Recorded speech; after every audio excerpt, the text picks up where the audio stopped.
vida me fez companheiro, nem mesmo a distância vai nos separar. Parceiro é irmão, leal verdadeiro.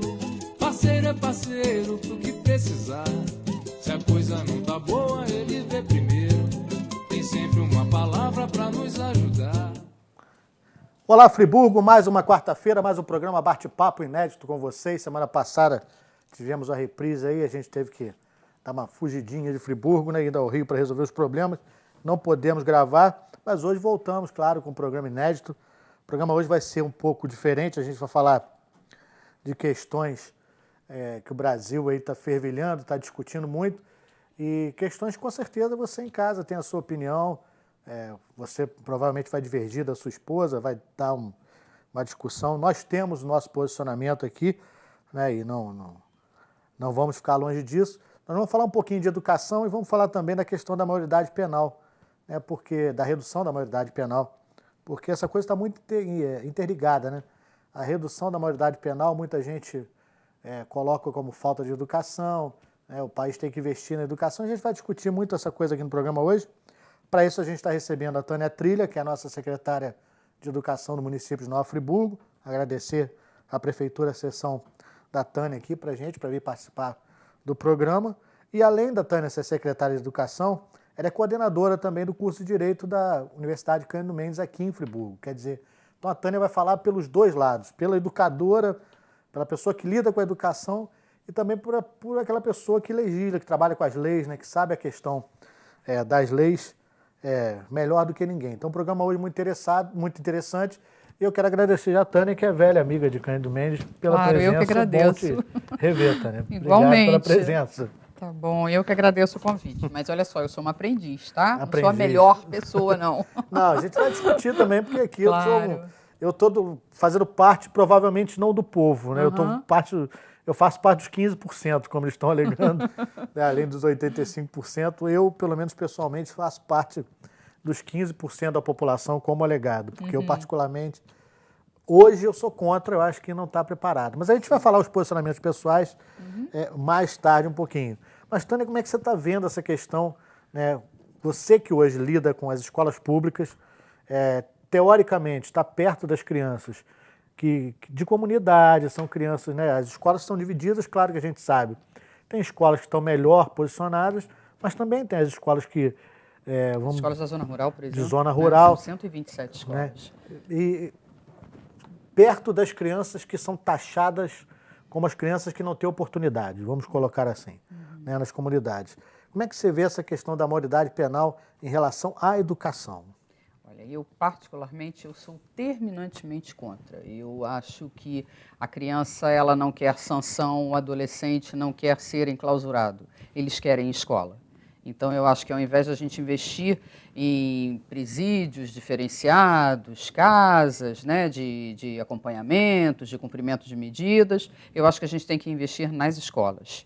E aqui em Nova Friburgo, a gente, graças a Deus, tem conseguido fazer um bom trabalho na educação. A gente tem uma equipe muito boa, nós temos aproximadamente 1.900 professores, são um total de 3.500 só na Secretaria de Educação, entre professores, diretores, dirigentes, merendeiras, pessoal de apoio, né, as auxiliares, motoristas.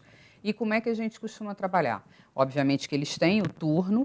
A gente tinha um programa do Mais Educação, que a gente teve uma suspensão de verba, porque isso seria o contraturno. Por quê?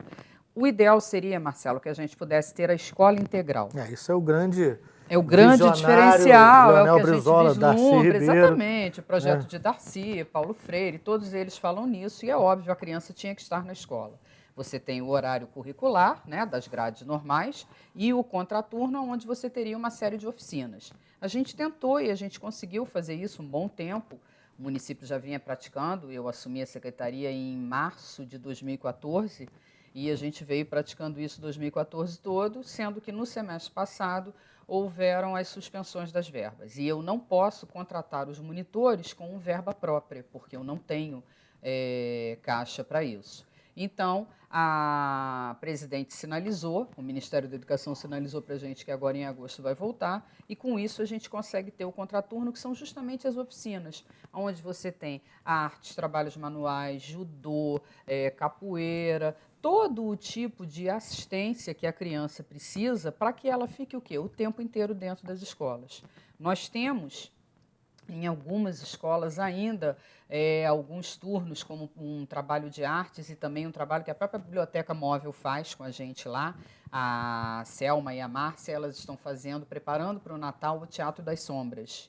Então, graças a Deus, quando eu falo nos profissionais da equipe boa que a gente tem, é porque está todo mundo tirando o leite de pedra, fazendo do limão a limonada.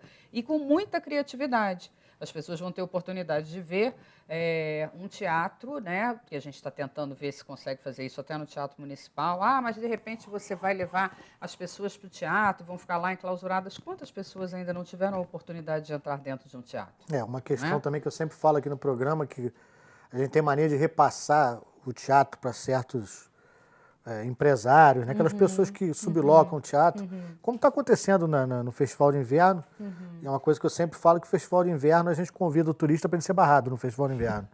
Porque não é possível você faça um espetáculo para 500 pessoas e coloque propaganda como eu vi na Nativa FM. Vá para Friburgo, suba a serra, venha curtir o frio, o restaurante. Aí o cara dá de cara com a lei seca e sem ingresso no festival, né? Então é uma coisa muito complicada. É complicado, né? Falta de acesso das pessoas. Pois é, mas na verdade você tinha um festival todo gracioso, né? E vários locais com vários espetáculos. Sim, então, agora acho que deu para balançar e equilibrar um pouco. Mas vamos voltar para a educação. Não, eu digo porque o acesso é muito importante. Você falou de teatro municipal, porque as pessoas não têm acesso. A pessoa vem fazer um espetáculo em Friburgo, na sua maioria cobra um ingresso em Rio de Janeiro, 70, 80 reais. O friburguense hoje está, em média, ganhando um salário mínimo e meio. É muito complicado. Vai levar a família para o teatro e a população não tem acesso. Mas é tudo porque você não tem incentivos, né? É claro. A própria lei engessa tudo isso. Mas então, quanto é a própria Secretaria de Educação consegue levar os pais, os alunos ao teatro, dá, através de espetáculos feitos pelos próprios filhos, já começa a dar essa acessibilidade. Sim, mas é justamente o que eu penso, porque eu acho que a acessibilidade ela tem que ser para todos. Quando você consegue dar a educação para todos e o acesso à cultura também para todos, obviamente que você consegue ter o quê? Um nível de conhecimento bem maior. Então, a gente está elaborando um projeto junto com a Biblioteca Móvel, o pessoal da biblioteca, a Márcia, né, e a Selma, em que a gente vai fazer um espetáculo dentro do teatro. E aí eu quero toda aquela criança da zona rural, os pais da zona rural, porque a gente pensa que não, mas existem pessoas que ainda não conhecem o mar. Nós temos um segmento, a educação de jovens e adultos, e a AJA, que é a alfabetização de jovens e adultos.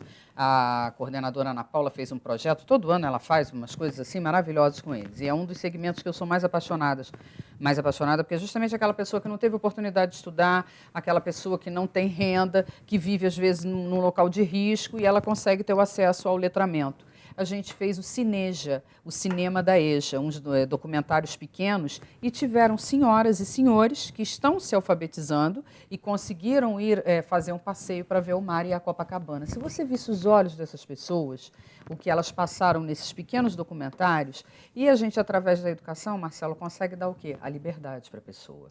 Eu acho que a educação é um instrumento transformador da sociedade e que permite a liberdade ao ser humano. Então, eu acho que ao invés da gente querer acautelar o menor, vamos dar mais oportunidades para ele, vamos ampliar esse programa do Mais Educação.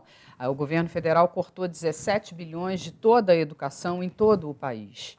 Só nós aqui em Nova Friburgo, de janeiro a julho, tivemos 2 milhões de cortes no Fundeb e a projeção é de mais 2 de agosto a dezembro. Então, são menos 4 milhões. E dentro de um slogan de pátria educadora. Exatamente, exatamente. Então, é uma pátria educadora que deseduca.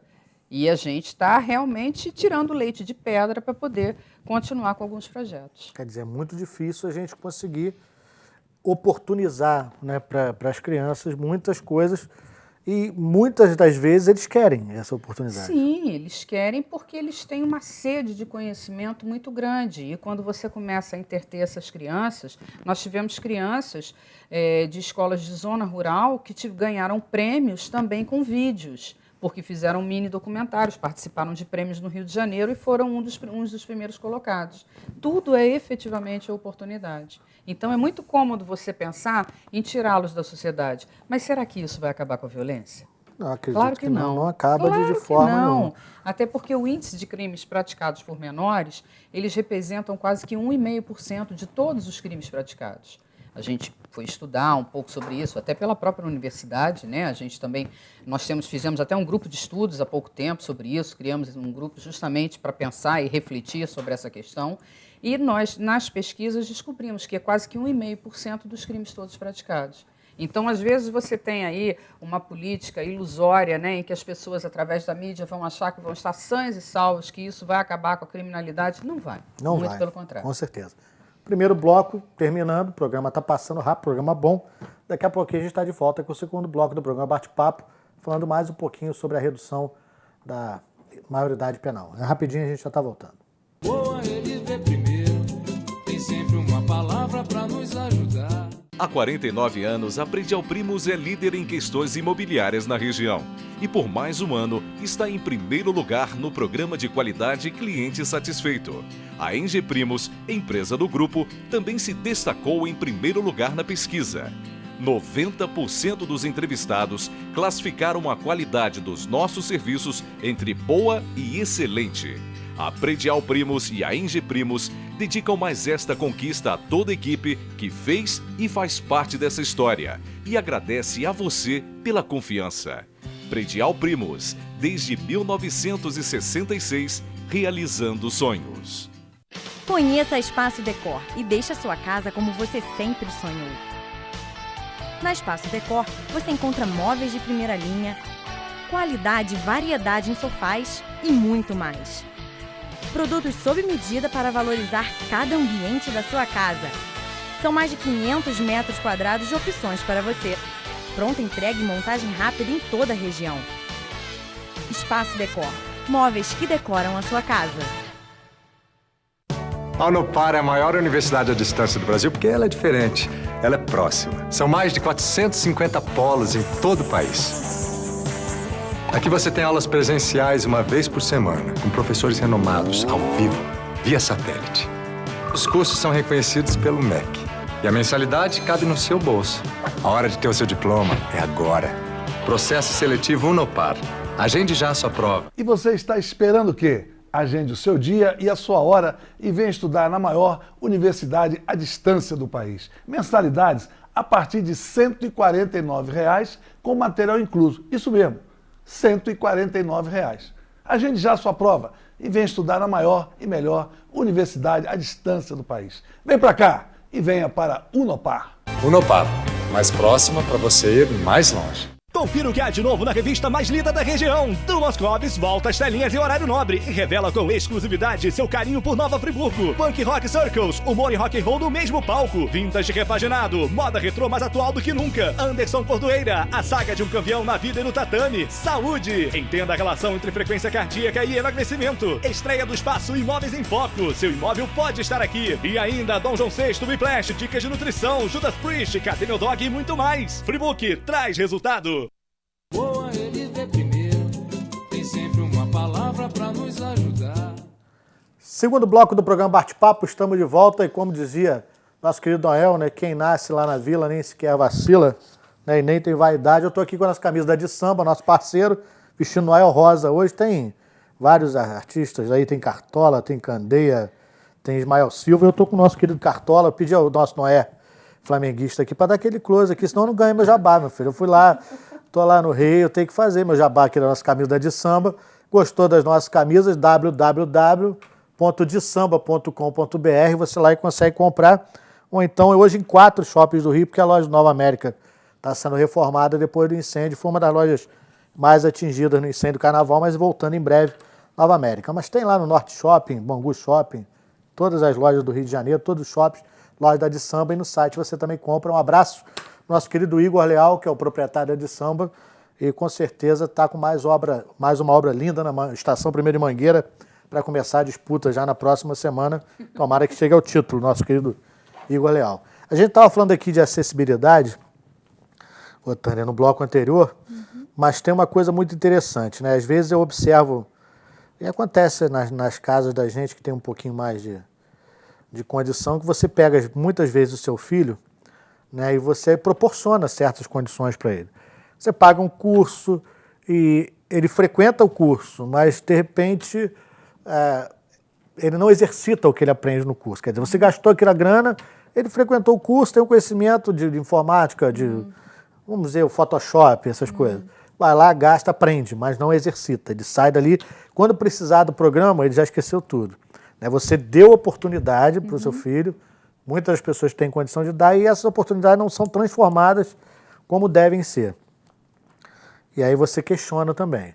E ao mesmo tempo eu vi um amigo meu, quando estava no auge dessa discussão, postando na internet a favor da redução, e um cara que morou em comunidade, uma pessoa que veio lá de baixo, hoje está formado, um cara que conseguiu, mas totalmente a favor da redução, porque falou, eu morei em comunidade, fui criado em comunidade, tinha projeto de um monte de coisa dentro da comunidade, a molecada não queria nada. Não adiantou colocar oportunidade dentro da comunidade que as crianças não frequentaram. Uma posição, né, completamente radical até. Como é que a gente fica nesse ponto? Quer dizer, os nossos filhos muitas vezes têm condição, têm orientação, têm oportunidade, mas não aproveitam. E eu vi várias pessoas ligadas a comunidades falando que essas crianças muitas das vezes têm oportunidade lá dentro, mas que não aproveitam, nem sequer frequentam essas oportunidades. Olha, pelo que a gente já andou estudando, conversando com outras pessoas, debatendo também, e até indo em algumas comunidades, o que eu pude presenciar é o seguinte: são poucas as crianças que não aproveitam, muito pelo contrário. Eles têm uma sede de serviços, de informações, de conhecimento, tudo que você leva para lá progride. Haja vista o Santa Marta, o Dona Marta, como é que você vê, são, né, comunidades completamente diferentes de todas as outras que a gente tem no Rio de Janeiro. Eu sou carioca. Eu participei de um grupo de dança em que a gente fazia determinados trabalhos com a escola de dança e a gente ia à comunidade. Então era uma coisa muito interessante. E se você tivesse todos os serviços, toda essa estrutura que foi dada a essas duas comunidades às outras, eu garanto a você que as UPPs também teriam dado certo. Teria mais resultado. Com certeza, porque não adianta você só levar a polícia se você não leva todos os outros mecanismos assistenciais que precisam. Você tem que levar a escola, você tem que levar o posto de saúde, você tem que levar o banco. Tem que levar a cultura. Tem que levar a cultura. Tudo isso você tem que ter ali, porque, obviamente, aquelas pessoas vão querer aproveitar. E eu acho dificílimo o indivíduo não querer oportunidade. Ah, mas eu conheci um menor que a gente deu oportunidade e ele não quis. De repente, como você Dentro tem... dessa estatística... Né? Nessa estatística, você às vezes também tem um professor que não é bacana, um advogado que não é bacana, puxa a sardinha para o meu lado, tá? Mas as oportunidades que eu tive, eu as agarrei com todas as minhas forças. E eu acho que a grande maioria das pessoas é assim, até pelo próprio despertar da curiosidade inata do ser humano. A oportunidade, de repente, não está em você oferecer, mas eu acho que pode ser a questão da disputa. Você oferecer, na banalidade, oferecer por oferecer, né, mas não colocar aquilo como contraponto, uma saída, como realmente... Isso, como um viés do que aquela pessoa pode alcançar, o que aquela oportunidade pode te levar, gerar. o que esse curso do Photoshop pode fazer. Ele pode abrir ali, de repente, uma consultoria, ele pode fazer os retratos com paisagens. Até a própria comunidade abarcar esse serviço, né? Exatamente. A primeira Lan House que foi instalada na Rocinha, nossa, foi um boom, assim, maravilhoso. E hoje você tem centenas delas. Eu conheci um luthier na Cândido Mendes, na época quando foi fundada a escola de música, né? Assim que foi implantada a escola de música na Cândido Mendes, a gente trabalhava lá. Eu conheci na oportunidade, eu conheci um luthier de São Gonçalo, que veio aprontar os instrumentos, morava dentro da pior comunidade de São Gonçalo, lá, eu esqueci o nome, 2 filhos, já tinham conhecido a Europa, porque o cara conseguiu colocar um projeto dentro dessa comunidade de violinos, pegava os violinos que ele consertava e às vezes entregavam para ele, que não serviram, e começou a fazer esse projeto sozinho dentro da comunidade, começou a mostrar para as crianças o que era a música, né? Mas está aqui o instrumento, coloca a mão no instrumento. Exatamente. Né? Sinta o instrumento. Né? Da mesma forma que o bandido coloca o revólver na mão da criança, né? E ele vai se sentir poderoso. Às vezes a pessoa colocando aquele instrumento e um resultado maravilhoso. As crianças já foram ao exterior várias vezes, conheceram a Europa, quer dizer, quantas pessoas foram salvas e com aquela ação de um cavaleiro solitário ali dentro da comunidade, né? Quer dizer, se o governo investisse mais nesse tipo de coisa... o governo teria... O dia em que a educação for efetivamente prioridade de todos os governos, e isso em todas as suas esferas, porque você vê, o lema do governo federal é a pátria educadora. O que você está vendo de pátria educadora? Corte das verbas para que subsidiam a educação? Corte de verbas culturais, corte de verbas exatamente. Tá tudo... E a educação, ela está atrelada à cultura. Não é? Não adianta você querer só lá o conhecimento do letramento e as 4 operações se você não consegue dar a cultura para essa criança. Você quer ver uma coisa interessante? Nós temos umas lousas digitais que a gente fez através de um programa do governo federal, em que nós colocamos essas lousas nas zonas rurais. As crianças ali, através daquela lousa, com a internet, que às vezes você consegue ter a internet melhor lá na zona rural do que da gente aqui na zona urbana, né? Então, quando eles começam a passear pelo mundo e eles começam a ver as paisagens, os locais, as populações dos outros lugares, os olhos brilham. E isso é despertar o quê? Conhecimento e cultura. Você imagina uma ferramenta dessa para uma criança, o que ele vai pensando, né? Até onde ele pode chegar? Em qualquer lugar. Tudo através do quê? Da educação e da cultura. Mas a televisão hoje também está sendo muito criticada, né? Eu vi até uma coisa, antes da gente chegar na televisão, eu vi um vídeo hoje, coincidentemente, na internet, no Facebook, postaram um vídeo de alguma pessoa ligada ao Ministério Público de um estado, eu confesso a você que não recordo. E eles falou muito, não da televisão, até da televisão eles falou, mas essa entrevista que ele estava dando para o jornal era muito pautada, um cara assim, extremamente radical, falando que a educação hoje brasileira estava voltada para a erotização infantil. O cara completamente aí com isso estava... Ele não conhece a educação. Não conhece a educação. Ele falou, inclusive, que o governo federal, essas coisas com a mentalidade horrível, que estava tudo voltado. Eu confesso a você que hoje a televisão eu acho que extrapola. Sim. A televisão está extrapolando.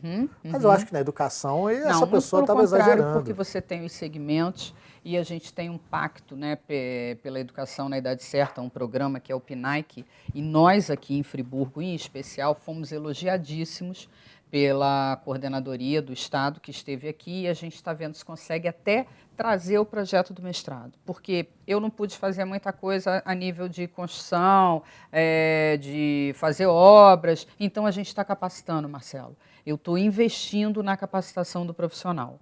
E com esse PNAEC, a gente tem o programa do letramento para as crianças, ou seja, a alfabetização deles, porque às vezes você pega crianças lá no segundo segmento do ensino fundamental que ela não está alfabetizada.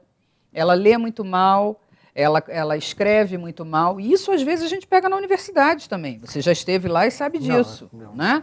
Coisas assim, as redações aí, que por vezes são divulgadas, a gente vê coisas incríveis. Eu fico apavorado, eu tive a oportunidade de ler algumas redações de acesso que você fala que não tem condição da pessoa não tem princípio, ingressar, meio e fim, né? Exatamente. Escrevendo da mesma maneira que ele entrou. Exatamente. A gente tem lá agora até um programa da leitura, a gente está intensificando muito isso, não só eu, como todas as coordenações da universidade, para ver se a gente consegue dar continuidade. Mas por esse pacto, né, da alfabetização na idade certa, a gente tem momentos lúdicos, você tem o momento do pré-1, do pré-2, em que a criança vai brincar, ela vai contar história, ela vai aprender, porque até na creche, quando você está fazendo o simples ato de trocar uma fralda, você está exercitando os pezinhos, fazendo a coordenação das mãos, você está cantando. Então, eu acho que a gente não tem... Eu discordo a questão da erotização. Também acho na que a TV... televisão a gente tem, né? A forma até de venda, não sei... Não é uma área minha, quando alguns programas que a gente vê, algumas novelas, realmente, às vezes a gente vê uma coisa assim, bem ostensiva. Mas no nível educacional, não. A gente tem os segmentos, tudo direitinho, os livros oferecidos pelo MEC são, assim, muito bons. Os livros do MEC, não, ele desconhece. Ele desconhece, a gente tem autores maravilhosos. Radicais, né? Que nós temos as salas de leituras dentro das escolas, entendeu? Tudo bem abastecido, com a leitura conforme a faixa etária. Qual de nós não leu Monteiro Lobato? Né? E é o que eles leem, é o que eles têm. Com certeza. Terminando o segundo bloco, e rapidinho, a gente já está voltando com o terceiro bloco do bate-papo. É rapidinho e a gente já está de volta. Boa, ele vê primeiro, tem sempre uma palavra para nos ajudar. Mais que uma loja de conveniência, com cervejas tradicionais e especiais. Vinhos selecionados para o seu paladar. Mais que uma delicatessen com produtos e acessórios dos mais variados. Uma verdadeira boutique, com as melhores carnes do mundo. Cortes brasileiros e importados. Carnes maturadas, selecionadas para quem procura o melhor. RD Boutique de Carnes, no centro do Cônego, esperando por você. Esqueça tudo que você sabe sobre o seu rádio antigo. Agora você pode escutar boa música enquanto se informa. Não existem fronteiras. Em casa, no escritório, em seu tablet, no celular e até mesmo em seu carro. Rádio Acesso Online. www.radioacessoonline.com.br. Chegou o aplicativo da TV Zoom. Com ele você pode assistir a nossa programação ao vivo, acessar notícias, ver e rever seus programas preferidos a qualquer hora do dia ou da noite. Mas não é só isso. Através do aplicativo da TV Zoom, você pode enviar as suas fotos ou vídeos diretamente do seu celular para a nossa equipe. Baixe agora mesmo, é de graça. Disponível para Android e iOS. É conteúdo 100% Nova Friburgo na palma da sua mão. Boa, ele vê primeiro, tem sempre uma palavra para nos ajudar. Terceiro bloco do programa Bate-Papo, mandando um abraço para o nosso querido Daniel da Vila, ali na Rua Macniven. Daniel que sempre faz os nossos cenários aí. Isso aqui não é azulejo hidráulico, isso aqui é uma mentira danada, é tudo adesivo, tudo feito pelo Daniel. Aqui não tem nada de tijolo descascando, é tudo plotter. Então vai lá na Vila, número 45, lá na Moisés Amério, lá no início do Baripu. Daniel sempre fazendo aquele trabalho bacana e tal. Tá na época de trocar o cenário, Daniel. Vou te chatear aí em breve, se prepare aí. Um abraço para você, a galera da Vila, bacana. Então, eu tô tendo essa oportunidade agora de trabalhar no Rio. Né? A gente estava falando da questão, falando muito de cultura e de educação. Trabalho hoje numa região ali, Praça 15, que a gente vê muitos menores, aquela coisa toda hora do roubo, Rio Branco. Né? A gente está ficando durante a semana lá. E é um fato realmente que está muito presente. A gente observa muito aquelas crianças correndo quando você vê, fez uma besteira. E a gente falou muito da questão da cultura e educação. Mas o que eu vejo muito também, e hoje já também em Friburgo a gente já repara muito isso, a questão da assistência social é muito importante também nesse fator aí, em relação a ter uma tutela sobre as crianças, procurar saber onde é que eles estão, a família, por que está ali. Você acha que as questões em relação à assistência social, elas estão um pouco ausentes também? As ações estão muito preocupadas com ações, vamos dizer, em relação à filantropia, de agasalho, aquela coisa, a criança está ficando em segundo plano? Não, olha, eu te digo que, lógico, no Rio, né, minha cidade é muito maior, por vezes é até mais complicado de você ter esse controle. Aqui a gente tem a Secretaria de Assistência Social, em que nós temos a Simone como secretária, e de certa forma eu também trabalho integrada com a Simone. Por quê? Porque às vezes quando nós temos crianças que estão em uma situação de risco, às vezes até os AES, que têm um atendimento educacional especializado, né, e que precisam de um acompanhamento, por vezes nós também entramos em contato com a assistência social. Porque a assistência social, ela não está na rua só fiscalizando se tem cobertor, se não tem, quantos mendigos tem aqui, quantos já foram orientados, quantos já foram retornados para o seu habitat natural. Não, ela também ajuda a gente na questão das crianças, principalmente aquelas que são de risco. E, às vezes, nós temos crianças até de outras cidades que vêm para cá e ela tem todo um trabalho de saber a origem dessas crianças e viabilizar caminhos para levar essas crianças para casa. Só que, muitas vezes, Marcelo, o problema não está só na criança. Aquela criança tem uma família doente. Quando você vai ver o histórico daquela criança, ou é um pai alcoólatra, uma mãe alcoólatra, o pai que sumiu, vive com a avó que é muito idosa, não tem condições, às vezes... Nós tivemos o caso de um menor que ele fugia da escola e aí a mãe veio pedir, pelo amor de Deus, para a gente colocá-lo na escola novamente. Nós conversamos, houve até uma audiência no judiciário em que todos nós participamos. Nós precisamos chamar também a Secretaria de Saúde, porque em alguns momentos, conforme eu lhe falei, a família está doente, você tem que tratar essa família também.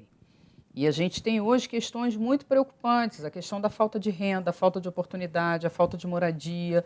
Nova Friburgo, que foi uma cidade que há pouco tempo passou por uma catástrofe horrível, muitas pessoas quiseram se suicidar, muitas pessoas abandonaram, outras perderam os seus entes, não só a questão material da sua moradia, mas também um ente seu, né? E a gente perdeu pessoas próximas há pouco tempo, a gente sabe que abertas ainda. Exatamente. Mas eu acho que a assistência social tem ajudado bastante a gente. Mas no caso, nas grandes metrópoles, elas poderiam estar atuando mais. Sim, mas aí eu acho que você teria que ter subcentros numa quantidade bem maior do que você tem. As políticas assistenciais, né? Você vê o próprio ECA, o Estatuto da Criança e do Adolescente. É uma lei linda, visionária, país nenhum tem uma lei tão bacana como a nossa. Entretanto, que dê toda a assistência e infraestrutura para a gente manter o ECA e poder aplicá-lo. Exatamente, fazer a aplicação dele de uma forma efetiva. Quer dizer, fica mais fácil hoje, se falar em colocar... Nosso tempo está acabado, já vi, não é?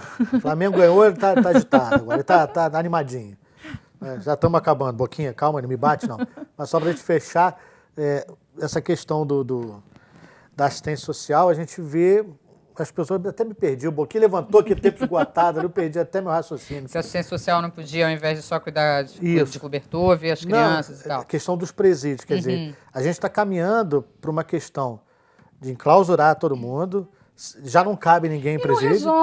Não vai resolver. E não adianta você falar que a lei penal é falha, isso e aquilo. E o sistema penitenciário?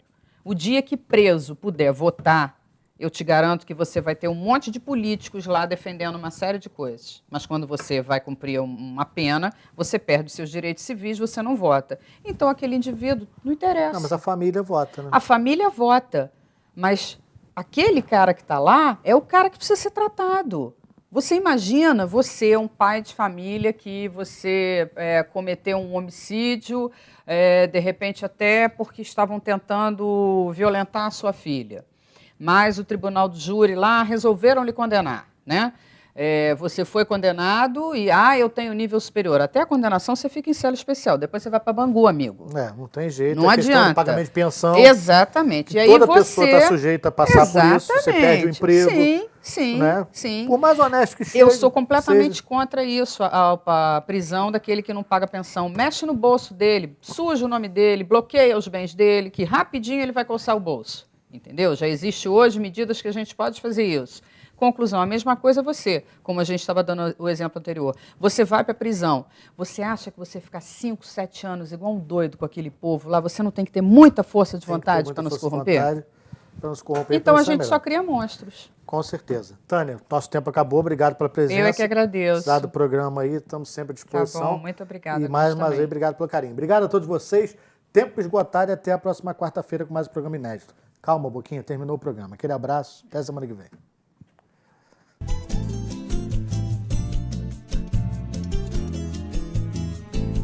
Parceiro que a vida me fez companheiro, nem mesmo a distância vai nos separar.